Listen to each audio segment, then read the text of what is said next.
Guys আসসালামু আলাইকুম। যাত্রা করে ঘুমের থেকে উঠলাম, নামাজ পড়লাম ফজরের।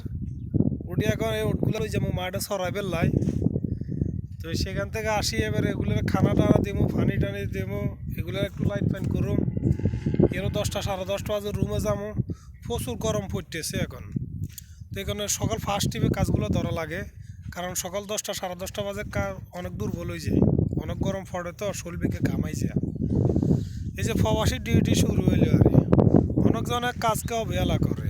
আসলে শুনে সব কাজ হইলে যদি আপনি সৎ পথে থাকেন, কারণ এসব কাজ আমাদের রাসুলেরা যদি করতে পারে, আমরা কেন পারবো না? তো সব কাজ হইলে সম্মানে, যদি আপনি সৎ পথে থাকেন। আমরা সৎ পথে আছি, অনেকজনে খারাপ ভাবতে পারেন, ভাবলেও আমাদের কিছু করার নাই। কারণ আমি তো এখানে আর মাগনা করতেছি না। আমাকে এত মোটা অঙ্কের স্যালারি দিতেছে, আমি সেই কাজটা করতেছি। আমি আগে অন্য কাজ করতাম, অন্য কাজে আমার স্যালারি কম আসছিল, তো এখন এসব কাজের স্যালারিটা একটু বাড়তি, যে কারণে এসব কাজটা করা লাগে। তাহলে আলহামদুলিল্লাহ ভালো আছি।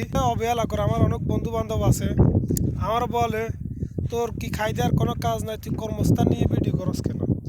তা আছি, আমি সৎ পথে আছি। তোমার যদি ভালো লাগে তুমি থাকো, ভালো না লাগলে তুমি চলে যেতে পারো, তোমার মতন বন্ধু বান্ধব দরকার নেই। তো এই কারণে বলি, সব কাজ হলো সম্মানের। আমি লং কোনো ভিডিও টিডিও দিই না কোনো দিন, আজকে একটা ভিডিও দিতেছি। যদি ভালো লাগে আপনারা ভিডিওটা সাপোর্ট করার চেষ্টা করবেন, আর প্রবাসীর পাশে একটু থাকার চেষ্টা করবেন।